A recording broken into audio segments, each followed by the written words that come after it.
Hello, and welcome to the 7th installment of the Legend Comics Vlog series. I'm your host, Gabriel Ryan, and I have a very special episode today. Or at least it's special to me because it's my first request episode, and the request is from my beautiful wife. She asked me to do an episode today about female comic book characters. And I absolutely love that idea for an episode. So I kind of started brainstorming it. What exactly could I narrow that topic down to? And something that really came to me was to do an episode analyzing the character of Poison Ivy, the Batman villain. I think Poison Ivy is a great look into just the idea of female representation in comic books. Because, well, you look at it like this. Poison Ivy is one of three major female Batman villains. The others being Harley Quinn and Catwoman. Now, Poison Ivy stands out from that trio because Harley Quinn is a female variation of the Joker. That is exactly what that character is, regardless of how much he's branched out from there. That's what she started as, was as a female variation of the Joker. And then Catwoman has always existed as a sort of love interest for Batman. But Poison Ivy stands out in that she is a character in and of herself. She is her own island, where she is not an answer to something. She just gets to be her own character.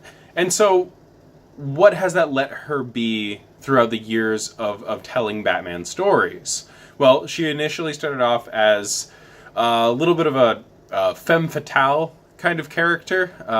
She would make seduction advances towards Batman and Robin.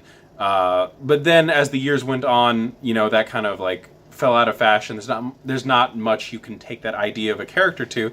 So writers would carry on this idea of how she controlled plants, and maybe she was a sort of environmental fundamentalist, and so the idea of her being an eco-terrorist would then come to light as a defining character trait.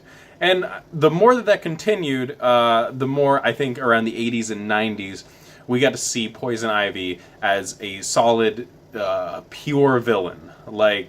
She would do absolutely heinous, evil things in the name of being an eco-terrorist. She wanted to kill all of the humans in the world so that plant life could take over. But then we saw something interesting happen.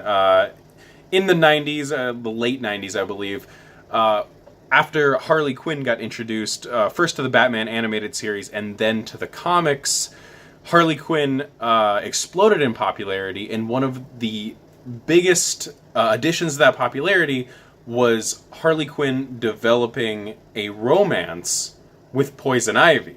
And so we got to see that facet of Poison Ivy's character added on.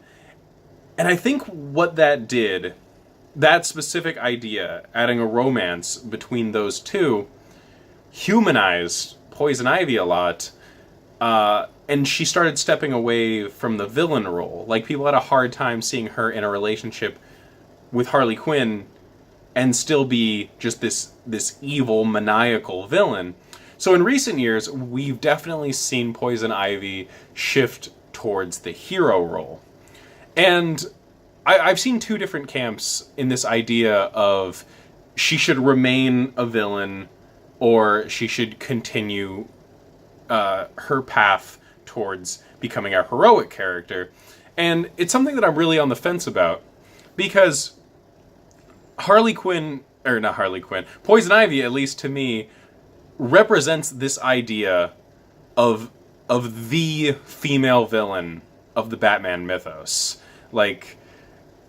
Again, you have Catwoman, who is connected to Batman as his love interest and really is more of an anti-hero than she is a villain. And then you have Harley Quinn, who in recent years has stepped away from being the counterpart to the Joker and become her own heroic identity. So, if you have Poison Ivy follow that path as well, then to me at least, it kind of takes a little agency away from her being a villain.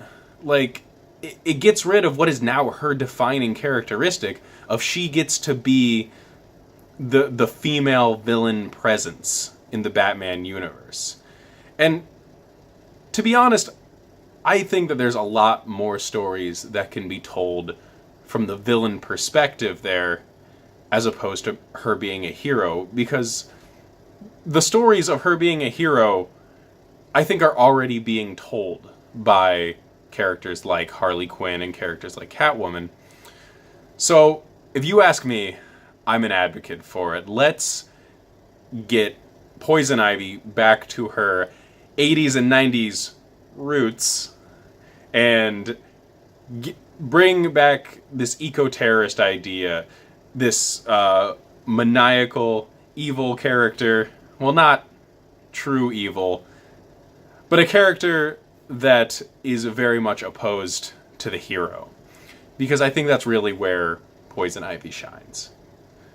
Well, anyway, that's it for today.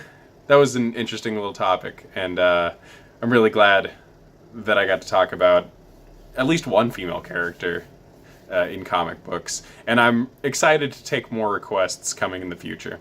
Anyways, thanks for listening. Get out there, be superheroes, save the day. This is Gabriel Ryan for Legend Comics, signing off.